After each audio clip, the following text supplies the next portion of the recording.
Hello once again my friends, Andy here, and today I have for you a commentary on the first two encounters of the latest Lost Ark raid, Abrelshud, otherwise known as Brelshaza in the Western release. I'll also be covering the third and fourth encounters in another video. But for now, this is the practice mode, otherwise known as Dejavu, but do not be fooled by the words practice mode. It is challenging and engaging in its own right, I assure you. I'm sure if you went into this completely blind, you would spend many hours progging as I did with my first group. Now trust me, it is still a very fun raid despite its easier difficulty. Now the class I'm playing is Sorceress, which was recently revealed to be a launch class in the Western release, so I made sure to do a raid with her because I know she has a lot of fans. Now once again guys, many of you guys are returning viewers and have watched at least some of my videos. So please do me a favor and subscribe if you want to see the latest Lost Ark content. Thank you guys. Oh, by the way, this is just the gate boss. You literally you can't fail here. It's just an introduction to Abrelshud. Okay, let's go to phase 1. Okay, so here is phase 1. I am in party 1. The important thing to know is that in party 1 you should have a good amount of destruction, either in your skills or you can also supplement it with a grenade. You can see in my 4th item, battle item slot, I have a destruction grenade there. Now in this particular room here, you'll notice when I use some skills, you see some grey or white text on the dog. That is destruction being applied to his shield. And once his shield is depleted with enough destruction, you can actually damage this dog. Now if you watch the center, in a couple of seconds, you're going to see like a purple orb. The Koreans call it grapes. You see, there it is right there, and it's now following this Holy Knight and he's carting it around the room while I just take work of the dog. Now in all the other rooms, all they have to focus on is impairment. They have to impair either the statue or the dog, or in one room in particular they simply just have to damage the shield of the dog until it is depleted, and then they can kill the dog. So that is that. So party 1 you have to make sure you have enough destruction. Party 2 can just have an ample amount of impairment and they will be fine. It should be quite intuitive what you have to do. Either you impair the dog or the tower, you'll see an impairment bar underneath the HP bars and it will be quite straightforward. So here we are, we're now linked up with the rest of our party and we're about to use Syllian or ThighRain, the commander. There he is. Now what we actually did right there was that we lined up the two bosses in either room, and Syllian did a large amount of damage and a large amount of destruction damage. You can rewind if you want, but as we linked up, I did 1 or 2 skills and we saw some destruction come up. Now if you don't land Syllian, there's actually a large amount of destruction that needs to be applied. So Syllian just shortcuts it. If you don't land Syllian there, there's a high chance of enraging in both rooms here. And you can still kill it, but it's actually very difficult and you're probably going to get one shot. So it's very good to try and land that as the commander. Now in either room here, you kind of want to kill each boss within 10 seconds of one dying so that the other one does not revive. So if you do not kill them within like 10 to 15 seconds, I can't remember the exact time, the boss that you just killed will revive with 2 bars of HP. But to be honest, in the Korean server, both in the Dejavu and the normal versions, you just keep whacking on them until they eventually sync up. Usually both rooms, if the parties are balanced, will kill the bosses at the same time. Now just talking about my Sork a little bit while we're waiting for the HP to deplete. Generally you'll notice me applying my Q skill as much as possible. What Q does, it does a little bit of damage, not a lot, but what it does is applies one of her class energy, well her class energy, which is 6% bonus damage to the target that has received the debuff. So it's always good to try and apply that, not to only buff your own damage, but your own party's damage. So that every class has a similar synergy to that just happens to be Sorceress's synergy. 6% bonus damage for your party and yourself.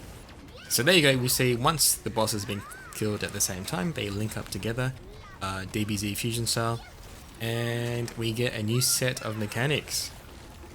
Now the notable mechanic bar to look out for is around 84 HP bars, okay? What happens then is that the boss leaps up into the room and we see 4 tiles placed at 12 o'clock, 3 o'clock, 6 o'clock and 9 o'clock. Now this is where our party numbers come into play. So you'll see I am party number 3. So what we do in this case is that we multiply our party number by 3. So 3 times 3 is 9. So I go to 9 o'clock. And that is generally how we do a lot of clock position mechanics in Lost Ark. We simply look at our party number and multiply it by 3. And then there are other mechanics that we may, sometimes we might multiply it by 2, like such as is in the case in the last Abrelshud raid, but that's something for later. But generally it's good to use your party number to assign positional requirements. Now he is about to phase any moment now. 84 bars. Okay, so you see, look at the mini-map in the top right, we see 4 yellow circles, and those denote the tiles that appear. And as soon as someone steps on a tile, another set of tiles, safe tiles, appear. Now if you're not on one of these tiles, you get one shot from that AoE that just happened. So make sure you're on a tile, make sure you look at your party number and go to your correct positions, okay? Now we just use Azenna, the second Esther commander, limit break, sidereal commander, whatever you want to call it, the group party ability. You don't have to use it there. If RU does in fact get the unnerfed version initially, you might want to save Bahuntur at around 42 bars. And I'll tell you why in a sec. But in this case we just use Azenna just for some extra damage, just to kill the boss faster.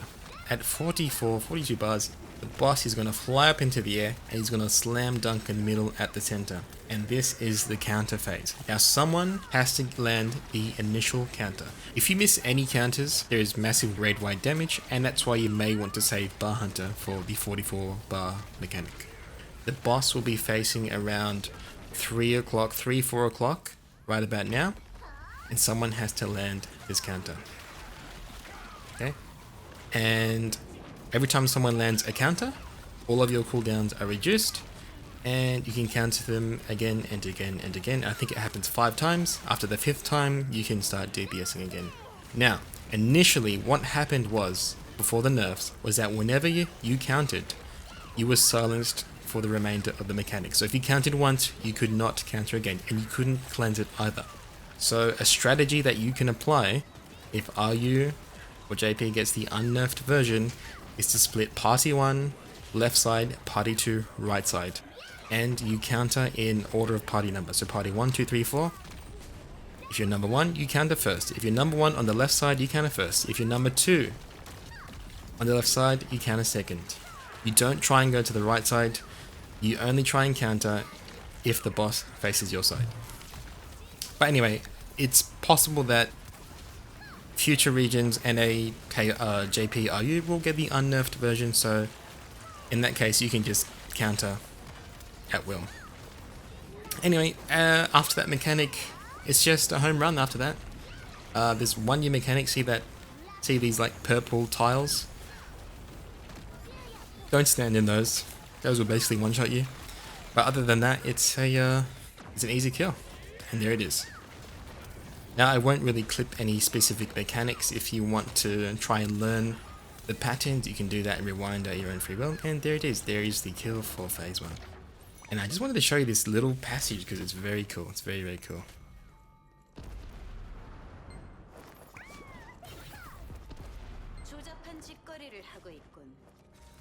자칫 잘못하면 이 뒤틀림 속에 갇힐 수 있다. 추락하지 않도록 조심해라.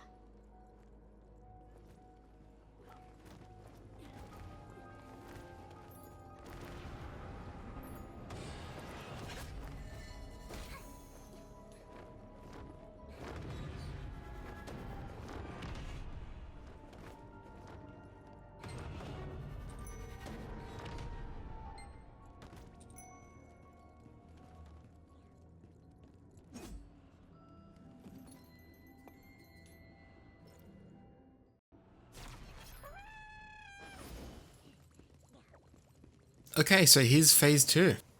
Now, the outside damage dealers honestly have a very easy time in Dejavu. It's a quite straightforward fight if you're on the outside. The majority of the burden is actually placed on the person who goes into 1v1 procal. Something to know about the inside boss is that at certain HP bars, he's actually vulnerable and can be interrupted by stagger abilities, hard CC, so that includes your own stuns, sleep bombs, stun bombs, all that kind of stuff. So he's actually susceptible to CC, and that can actually make fights way easier for some classes and perhaps not so easy for other classes. So in this case, the blaster went inside and he actually kills the boss very, very fast.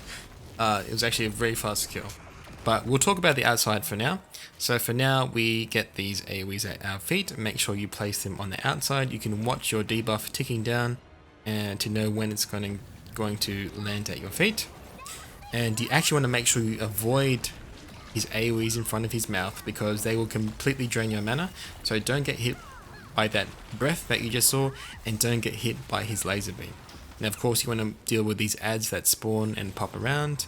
And as for the smaller ones, you'll essentially just be cleaving them with the boss anyway, so don't worry too much about them. But if they do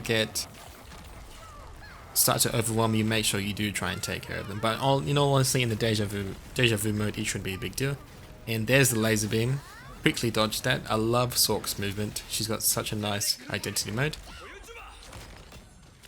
Now there's a Syllian. He has been used inside by the PvP damage dealer that was used by the blaster. So all the Esther Commander abilities will be used by the inside damage dealer to kill the boss faster.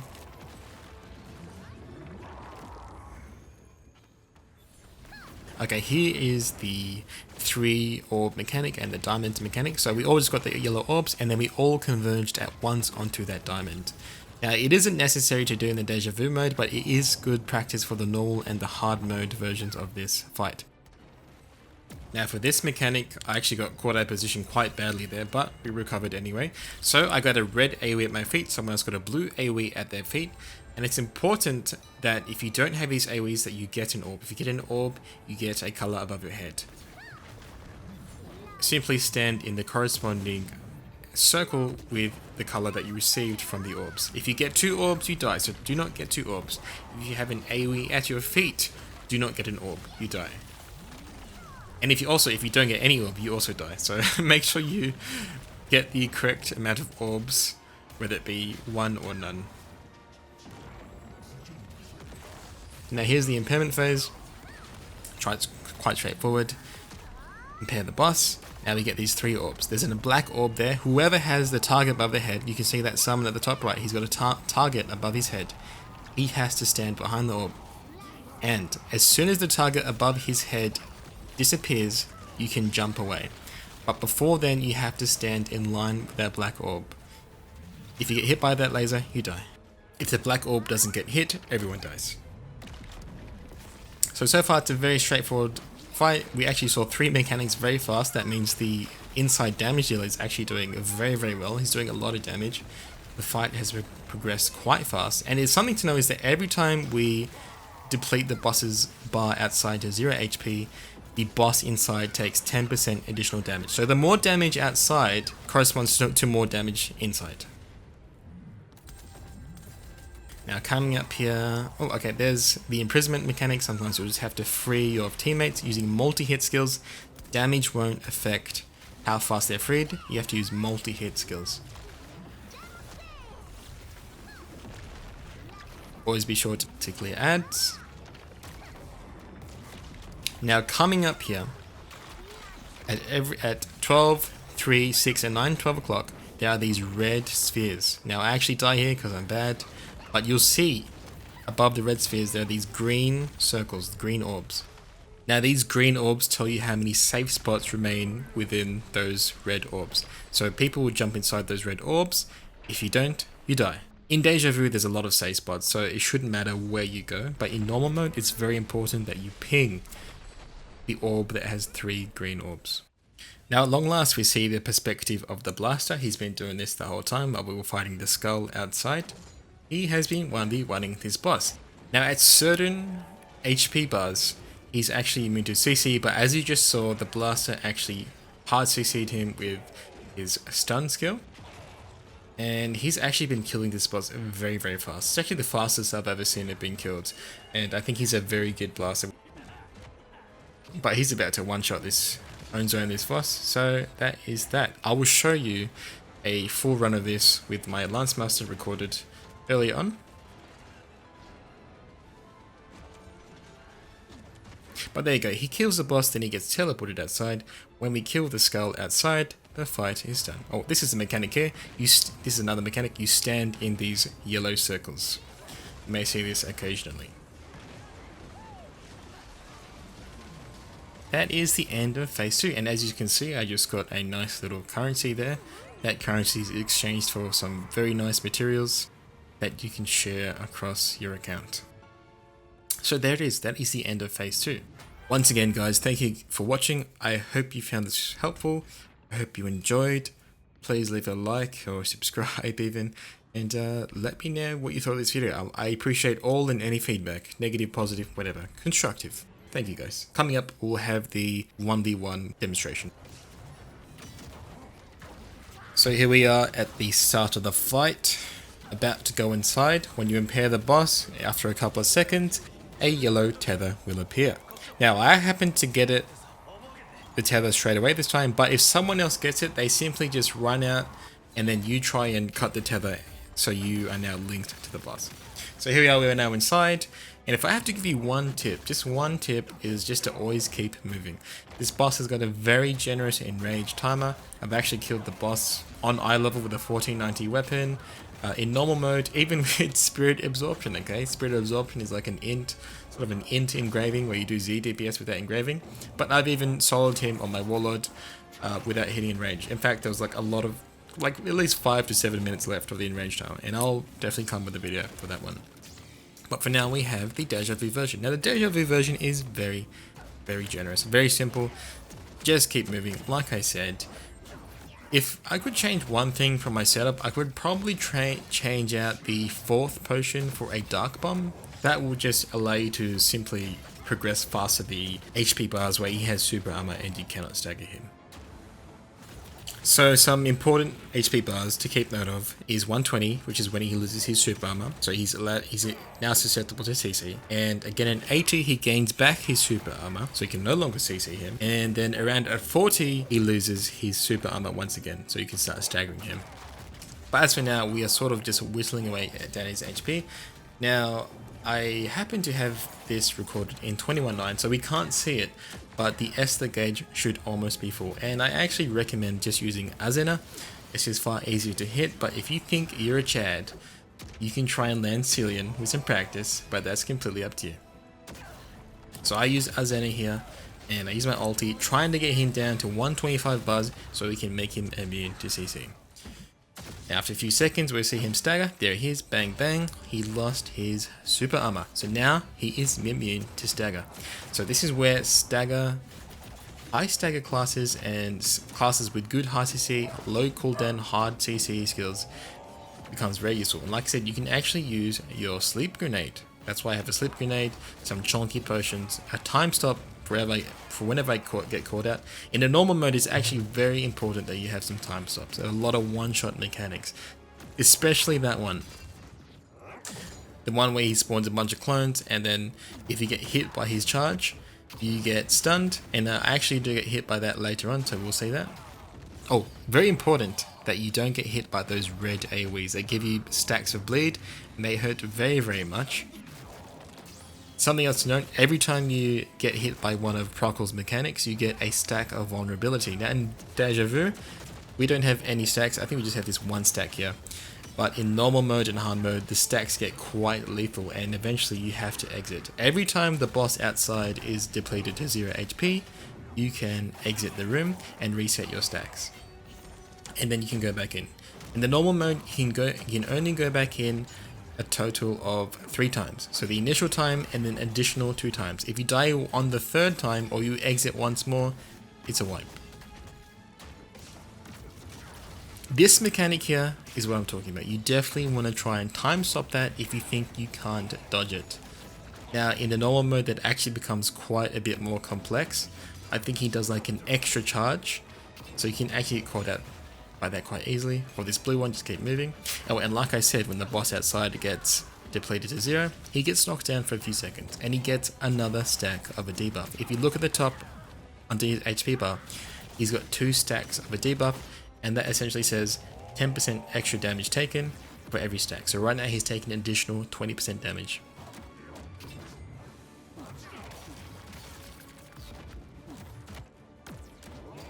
Now I use a sleep grenade there. I just wanted to test it out. I had no rhyme or reason just to do it. I probably could have dodged that AoE quite handedly. But like I said, he's susceptible to CC right now, so you can sort of just mess around with him.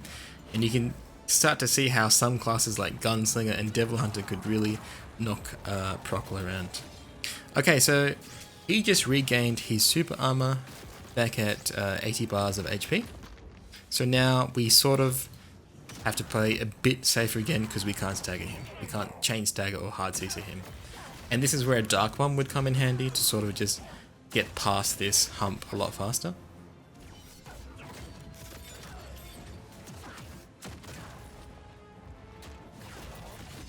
I think I get caught out here. Yep. So you can actually get caught out by his clones. Now I got super lucky here because Dejavu damage is nerfed, but I would 100% die in normal here. I would 100% die. So don't get caught by that. That one's really nasty. So is this one. Keep moving. Those red AoEs give you bleed stacks and vulnerability stacks, which are not shown in Dejavu. Nevertheless, Dejavu is still a good practice mode. It gets you familiar with some of the mechanics. Just know that on normal mode they're a bit beefed up, and he does way more damage. Way more damage. That's a grab. If you don't keep moving, he will grab you there. It even goes through level 3 super armor, so it's like a level 4 CC right there. It's like Volton's super grab basically. Don't get caught out by that.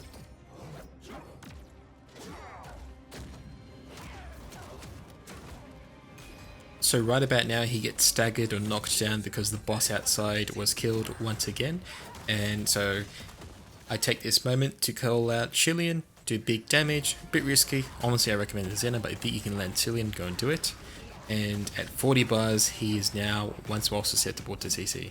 He loses his super armor at 40 bars. So now we can toy around with him again. And yeah, it should be quite straightforward from here. Now if you're familiar with, I think it's Achates that does this mechanic. Achates or Titleist? Probably Achates. And as well as the last boss of Patent, that's the exact copy paste of that mechanic. And I got a bit spooked there, so I just used a time stop.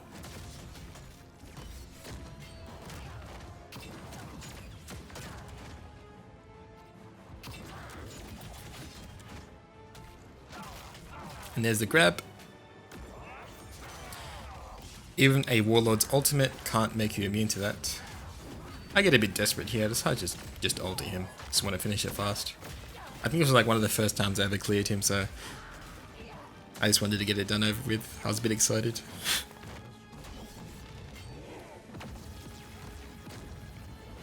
And there it is, guys. There is 1v1 with Dejavu mode. Honestly, any class can do it in Dejavu. I think he's pretty chill, so it's a good practice mode. It's very fun to do, so make sure you volunteer for it. Well, anyway, there it is, guys. There is the 1v1 mode. That is phase 1, phase 2. Again, I hope you enjoyed the video. Please leave a like and a comment. Let me know what you thought, and again, any feedback is always appreciated, preferably constructive. Thanks, guys. See ya.